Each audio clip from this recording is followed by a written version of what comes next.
तो आज था WWE मंडे नाइट रो का एपिसोड जो एंड हो गया है, जहां पर सेथ रोलिंस और ब्रॉन ब्रेकर ने डिस्ट्रॉय किया सैमी ज़ेन को। और इसके अलावा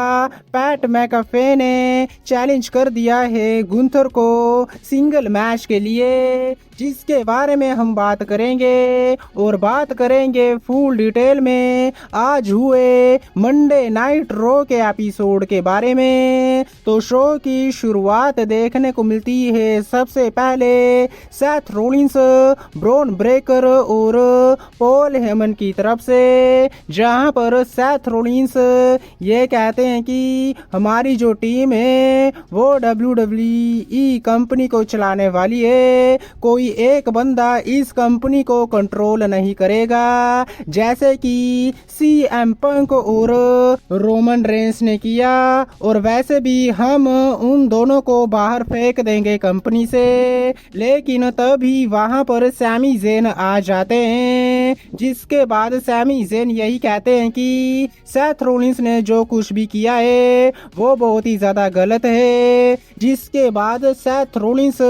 समझाते हैं सैमी ज़ेन को कि उन्होंने जो कुछ भी किया है वो बिल्कुल सही किया है। लेकिन सैमी ज़ेन ये कहते हैं कि CM पंक और रोमन रेंस और तेरे में कोई भी फर्क है नहीं, क्योंकि CM पंक और रोमन रेंस के पास वाइज मैन पॉल हेमन था और अब यही वाइज मैन पॉल हेमन तेरे पास है। जिसके बाद सेथ रोलिंस सैमी ज़ेन को ये कहते हैं कि मुझे CM पंक और रोमन रेंस के साथ कंपेयर मत करो, लेकिन मैं तुझे एक मौका दूंगा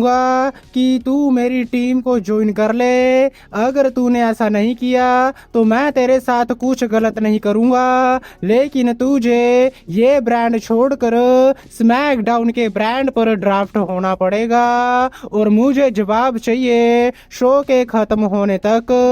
तो ऐसे करके शो की शुरुआत में ही बहुत ही बड़ा सेगमेंट देखने को मिला सैमी ज़ेन और सेथ रोलिंस के बीच, लेकिन इसके बाद रिया रिप्ली वर्सेस रोक्सेन पेरेज के बीच सिंगल मैच देखने को मिला। बात करें इस मैच के बारे में तो मैच बहुत ही बढ़िया रहा। मैच में जो डोमिनेशन है वो रिया रिप्ली की तरफ से देखने को मिली, जिसके बाद रिंग साइड पर जूलिया आ गई और वो मैच में अटैक कर देती हैं रिया रिप्ली के ऊपर,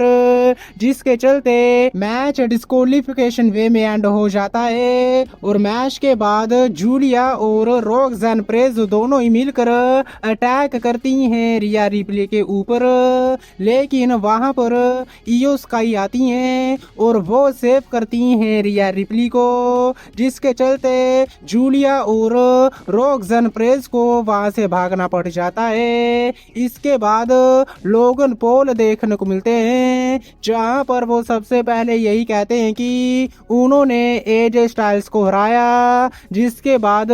लोगन पॉल ये कहते हैं कि अब मुझे वर्ल्ड टाइटल चाहिए और इसके लिए मैं जे ऊसो को हराऊंगा और उसके टाइटल रेन को एंड करूंगा। लेकिन तभी वहां पर जे ऊसो आ जाते हैं, जिसके बाद जे ऊसो ये कहते हैं कि सोशल मीडिया पर वीडियो डालना बहुत ही ज्यादा आसान है, लेकिन इस टाइटल को जीतना बहुत ही ज्यादा मुश्किल है। जिसके बाद लोगन पॉल ये कहते हैं कि ये तेरा टाइटल रेन उतना ही ज्यादा छोटा होने वाला है जितना तेरा इंटरकॉन्टिनेंटल चैंपियनशिप वाला रेन रहा था। और ये सुनने के बाद जे ऊसो सुपर किक दे मारते हैं लोगन पॉल के ऊपर और इन दी एंड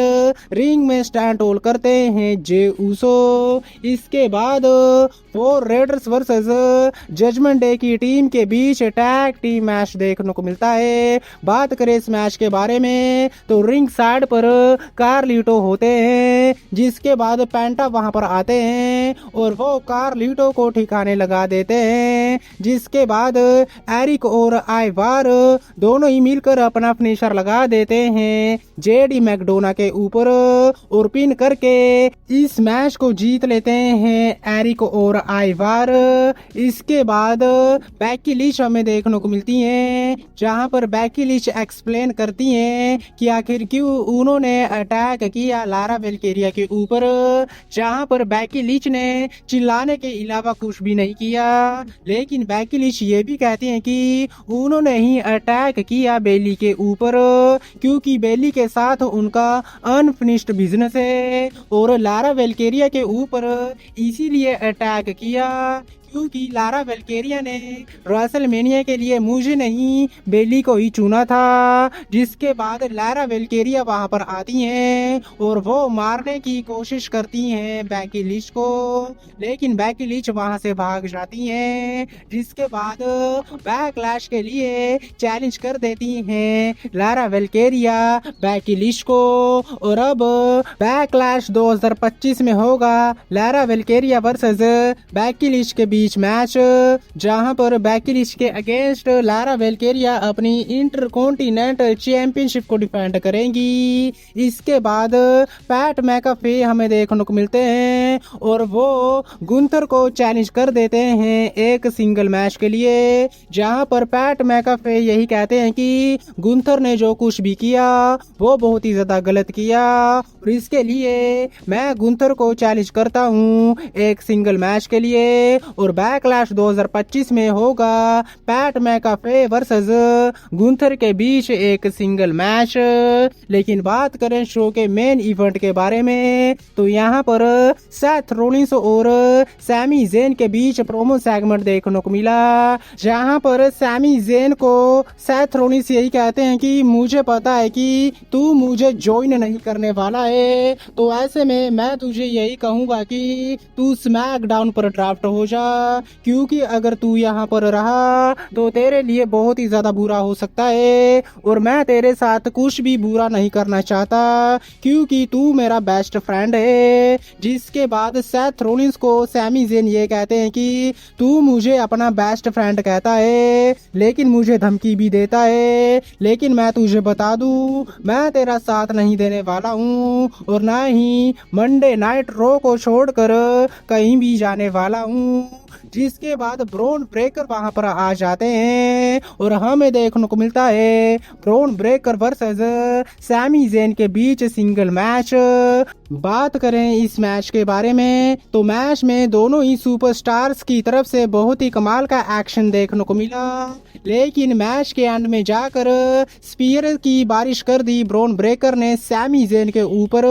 और सैमी जेन को बहुत ही बुरी तरह से बजा डाला। मैच से कुछ लेना देना नहीं था ब्रॉन ब्रेकर को, उन्हें सिर्फ धुलाई करनी थी सैमी जेन की, जो उन्होंने की, जिसके चलते रेफरी मैच को नो कॉन्टेस्ट में एंड कर देता है। जिसके बाद सेथ रोलिंस रिंग में आते हैं और वो स्टॉम्प दे मारते हैं सैमी जेन के ऊपर